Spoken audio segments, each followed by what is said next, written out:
અને હવે સમાચાર વિસ્તારથી જોઈએ તો સોમનાથ મંદિર નજીક તંત્રએ મેગા ડિમોલેશન પૂર્ણ કર્યું છે। જિલ્લા કલેક્ટરે સંદેશ ન્યૂઝ સાથે ખાસ વાતચીત કરી। દિગ્વિજયસિંહ જાડેજાની સંદેશ ન્યૂઝ સાથે વાતચીત। 56 કલાક સુધી સતત અસંખ્ય બુલડોઝર ચાલ્યા હતા। વર્ષો જૂના ધાર્મિક દબાણોને દૂર કરવામાં આવ્યા। 320 કરોડની કિંમતની સરકારી જમીન ખુલ્લી કરી દેવામાં આવી। 102 એકર સરકારી જમીન ખુલ્લી કરાઈ છે। ફરી દબાણ ન થાય તે માટે ફેન્સિંગ અને બાઉન્ડરીની કામગીરી ચાલી રહી છે। આ જગ્યા પર કાયમી પોલીસ બંદોબસ્ત તૈનાત કરવામાં આવશે। તો સોમનાથ મંદિર નજીક તંત્રએ મેગા ડિમોલેશન હાથ ધર્યું હતું, જે કામગીરી પૂર્ણ કરવામાં આવી છે અને જે નાના મોટા દબાણો હતા એ 56 કલાકની કામગીરી દરમિયાન આ તમામ દબાણોને હટાવી લેવામાં આવ્યા છે। તો 320 કરોડની કિંમતની 102 એકર સરકારી જમીન દબાણો દૂર કરીને ખાલી કરવામાં આવી છે।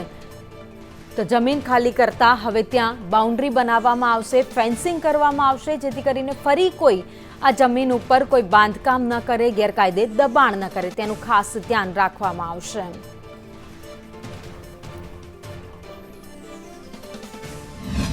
સોમનાથ મંદિર નજીકમાં જે સરકારી જમીન ઉપર અનધિકૃત જે ધાર્મિક દબાણો હતા તેને છેલ્લા 2 દિવસથી જિલ્લા વહીવટીતંત્ર દ્વારા મેગા ડિમોલેશન હાથ ધરીને દૂર કરવામાં આવ્યા છે। આપ જે દ્રશ્ય નિહાળી રહ્યા છો, આ જગ્યા ઉપર 2 દિવસ પૂર્વે અસંખ્ય જે ધાર્મિક ગેરકાયદેસર દબાણોનો જમાવડો હતો, જેને તંત્ર દ્વારા 2 દિવસમાં ડિમોલાઇઝ કરવામાં આવ્યા છે। હાલ જે ડિમોલેશનની પ્રક્રિયા પૂર્ણતાને આરે છે, ત્યારે આ જે કાટમાળ છે અને તેના જે નિકાલ માટેની વ્યવસ્થા પણ તંત્ર યુદ્ધના ધોરણે કરી રહી છે। ગીર સોમનાથ જિલ્લાના સમાહર્તા દિગ્વિજયસિંહ જાડેજા સંદેશ ન્યૂઝ સાથે જોડાયા છે। આપણે એમની સાથે જ સંવાદ કરીશું। હાલ જે કલાકનું આ કામ જુઓ તો ખાલી જે એનું જે લેવલિંગ છે એમાં મોટું બીજા પંચીઓ એના માટેનું છે। તો આ કામ કલાકમાં એક વખત થઈ જશે। 2 વાગ્યા સુધીમાં તમામ વસ્તુ પૂરી થઈને આ જગ્યા છે કરવામાં આવશે। ભવિષ્યમાં કોઈ એન્ફોર્સમેન્ટ ના થાય તો બીજા કાયદેસર પ્રશ્નો કે વાંધોના પ્રશ્નો ના ઉભા થાય, એટલા માટે અમે ફેન્સિંગની કામગીરી શરૂ કરી। જગ્યા છે ફેન્સ છે ચાર્જ ભેગા નથી, ભેગાથી પણ જાયેલો ભાગ ડેડલાઇન આજ સાંજે પૂરી થાય ભાગ પછી અમે આ અપાવવાના નથી। બીજું જે જીઆઈડીસીના પ્રશ્નો હતા ગઈકાલે મેં રેસ્ક્યુ મિટિંગ કરી પ્રશ્નો સામે એમાં અમે છૂટ પણ આપી હતી। અમે લગભગ પોતાનું કામ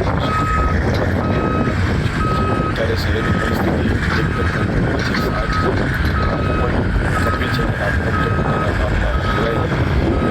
પોતાના કામમાં મોટા મેસેજો પણ ના કરે, કારણ કે અવશ્ય શાંતિપૂર્વક કાર્યવાહી કરવામાં આવશે।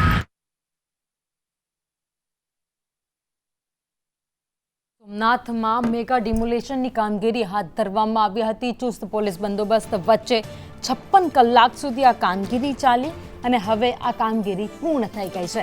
જે કાટમાળ છે હવે તેને હટાવવા માટે કામગીરી કરવામાં આવશે। આ સાથે જે જમીન ખાલી કરવામાં આવી છે સરકારી જમીન, તેને બાઉન્ડરી લગાવવામાં આવશે, ફેન્સિંગ કરવામાં આવશે।